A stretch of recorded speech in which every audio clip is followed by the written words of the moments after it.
William Ruto is surely the professor of politics in Kenya's history, and you know that goes with no say. The genius in William Ruto saw him appoint Rigathi Gachagua as his deputy, contrary to the expectations of very many people and political analysts. I dare say it was genius because from the pool of his selection, the likes of Kindiki, Alice Wahome, the likes of Akina Anwe Guru, the likes of Akina Justin Muturi, none of them could have engaged masses like Rigathi Gachagua is doing currently. Ruto basically needed Rigathi Gachagua now that he is president and cannot undertake a lot of politicking. And Rigathi Gachagua is doing just perfect. Now, immediately after the general elections of 2022, William Ruto made yet another serious move. But this time, it was very unpopular. He appointed Uhuru Kenyatta as a peace envoy, a move that led to a lot of speculations and conspiracy theories, especially in Azimio.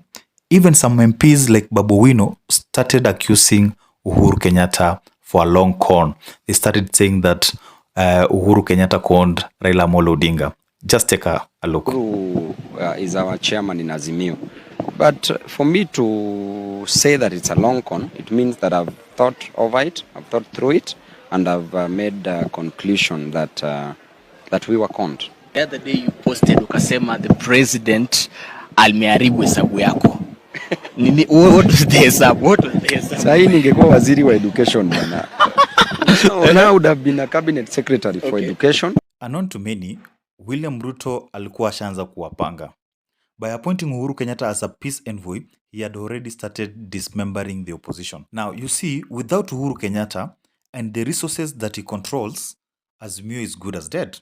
So, knowing that, William Ruto pushed Uhuru Kenyatta to disengage him from active politics and also push him to early retirement, knowing there's nothing much that Raila Amolo Odinga can do to disrupt the current political landscape without Uhuru Kenyatta and the resources.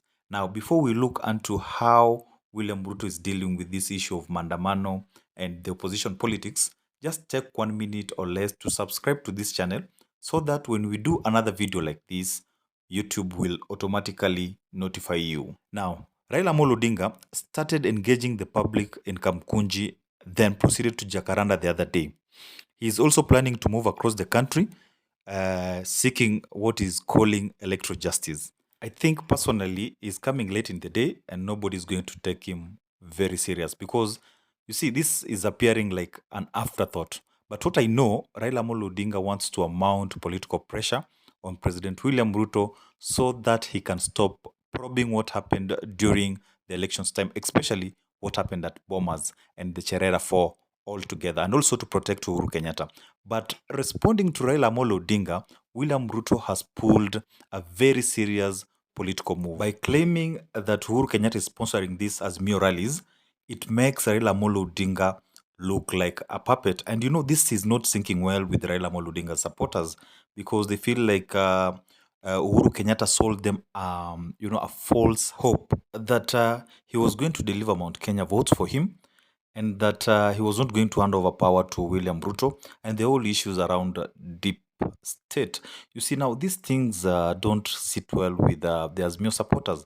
And when they see or they hear that Raila Amolo Odinga is still working for Uhuru Kenyatta as a puppet to avoid paying taxes, you know, it demoralizes the energy around these conversations and these rallies. So, yeah, again, number two, it also shifts the focus of the conversation. You know, we are now from discussing Cherera 4, IEBC, or what happened at Bombers, who wanted to kill who, and all that. We are now having a conversation on who should pay taxes, why the dynasties or the likes of Uhuru Kenyatta are avoiding to pay taxes. We are now having a conversation around that. And to some extent, so far so good, William Ruto has been successful in shifting the conversation to one very important conversation about taxes. And with the days coming, the Azimio rallies will now start changing their messaging. They will now stop focusing on what happened during the election time to defending Uhuru Kenyatta and also defending themselves. And gradually, William Ruto is going to dominate the conversation. So we are going to see the issue on taxes taking a center stage. And if Uhuru Kenyatta makes a mistake of responding to this issue, I think it will be a punching bag for the coming weeks. And it will be interesting to see how this thing is going to shape up or how it's going to end. So, yeah, that is it from us. If you are in the event that you are new here today, just take a minute or so, subscribe to this channel so that when we do another video like this one, YouTube will automatically, notify you. That's it from us today. Thanks, guys, for watching.